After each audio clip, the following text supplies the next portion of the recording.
చాలా గొప్పగా ప్రతిష్టాకరంగా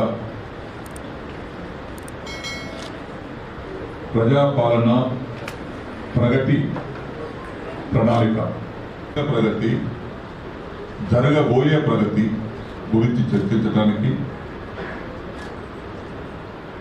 ఒక ప్రగతే కాదు పేద ప్రజలు కూడా ఇలా భాగస్వాములు కాబట్టి రాష్ట్రంలో వారి సంఖ్య ఎక్కువ ఉంటుంది కాబట్టి వారి సంక్షేమం కోసం పరిపాలన ఏ విధంగా కొనసాగుతుంది, ఇంకేమైనా చేయాల్సిన అవసరం ఉందా, చేస్తూనే సరిపోతున్నాయా, ఇవన్నిటిపైన ఒక ప్రణాళికాబద్ధంగా సమాచారం సేకరించడానికి 99 రోజులుగా గ్రామ స్థాయి నుంచి మండల స్థాయి నుంచి నియోజకవర్గ స్థాయి నుంచి ఈరోజు జిల్లా స్థాయి వరకు, ఎందుకంటే నా కాన్స్టిట్యూన్సీ 2 జిల్లాలో ఉంది. కామారెడ్డి జిల్లా సమావేశంలో పాల్గొని ముందుగానే మైక్ తీసుకొని ఇంకా కార్యక్రమం జరుగుతున్నప్పటికీ కూడా ఇక్కడ 6 మండలాలు అక్కడ 4 సగం ఉన్నాయి కాబట్టి ఇక్కడ కూడా హాజరు కావాలి, మీతో కలిసి మాట్లాడాలనే ఉద్దేశంతో నాకు అవకాశం కలిగించినటువంటి మన జిల్లా కలెక్టర్ గారికి హృదయపూర్వకమైనటువంటి ధన్యవాదాలు, కృతజ్ఞతలు. ఇంతకుముందు చెప్పినట్టుగా రేవంత్ రెడ్డి గారు ముఖ్యమంత్రి అయిన తర్వాత ఏ పని చేసినా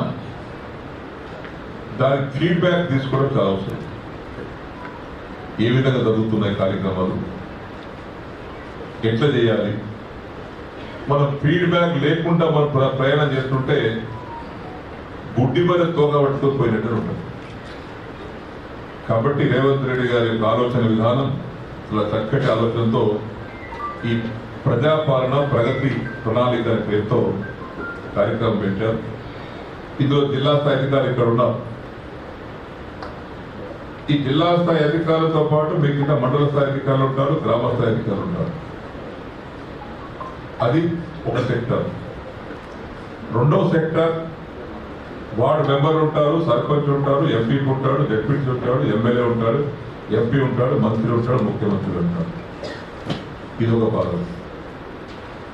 ఈ 2 కలిసి పనిచేస్తేనే మంచి ఫలితాలు వస్తాయి. ఏ ఒక్కరు పనిచేస్తే ఫలితం రాదు.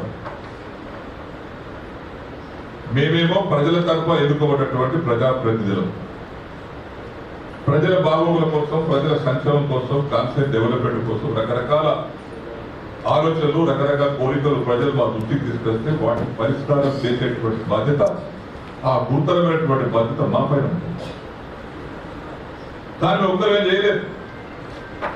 మా మనసులో ఎంత మంచి ఆలోచన ఉన్నా, ముఖ్యమంత్రి గారికి ఎంత మంచి ఆలోచన ఉన్నా, మంత్రి గారికి ఉన్నా, ఎమ్మెల్యేకి ఉన్నా, ఎవరికి ఉన్నా, మేము ఒక్కరు చేయలేదు.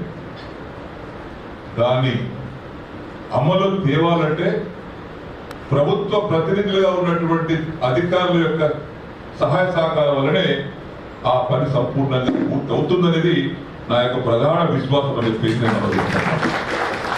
మీరు లేనిది మేము లేము, మేము లేనిది మీరు లేము. ఇద్దరం కలిసి పనిచేస్తే మంచి ఫలితాలు వస్తాయి. ఈ డెమోక్రటిక్ సిస్టమ్ అటువంటి ప్రజాస్వామ్య వ్యవస్థ యొక్క మూలసూత్రం అది. ప్రజాప్రతినిధులు, ప్రభుత్వ ప్రతినిధులు కలిసి పనిచేసేటప్పుడే మంచి ఫలితాలు వస్తాయి. నంబర్ 1 ప్రైజ్ వచ్చింది రాష్ట్రంలో.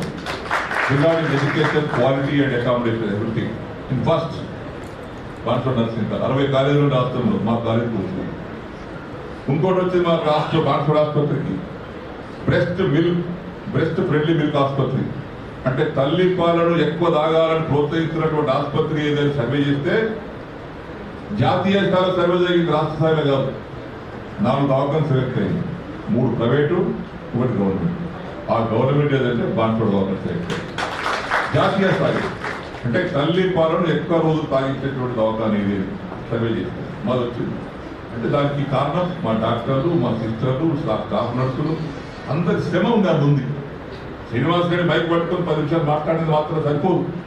దాన్ని ఫాలో చేసేటువంటి కేటగిరీ అక్కడ వర్గం ఉంది కాబట్టి అది అమలవుతుంది. కాబట్టి అనేక విషయాలలో మనం ముందుకు వెళ్తా ఉన్నాం.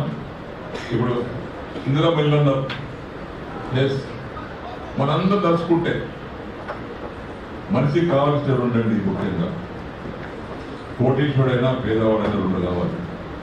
ఇల్లాలు కావాలి, ఇల్లు కావాలి, తోడు కావాలి, గూడు కావాలి. ఎవరికైనా సరే ఈ గూడు విషయంలో మనమందరం ఎమ్మెల్యేలము, నాయకులము, ఆ సర్పంచులు, అధికారులు అంతా కలుసుకుంటే ఏ పేదవాడు కూడా నాకు ఇల్లు లేదు అనే మాట వినబడకూడదు. రాష్ట్రంలో గవర్నమెంట్ తయారుంది. 3500 ఇల్లు ఒక్కో కాన్స్టిట్యూన్సీకి ఇస్తున్నారు. మనం ఇచ్చారు, మళ్ళీ ఇప్పుడు ఇస్తారు. ఇది నిరంతర ప్రక్రియ. ఇది ఒకనాటితో అయ్యేది కాదు. కాబట్టి దీని విషయంలో మనమందరం కూడా హౌసింగ్ డిపార్ట్మెంట్ కానీ మేము కానీ కూర్చుండి అర్హులకు, ఎలిజిబుల్ పర్సన్స్కి ఎంక్వైరీ చేసి వాళ్ళ పేరు తయారు చేసుకొని మనం అందరికి ఇల్లు అందజేస్తే పేమెంట్ కూడా ఇబ్బంది లేదు.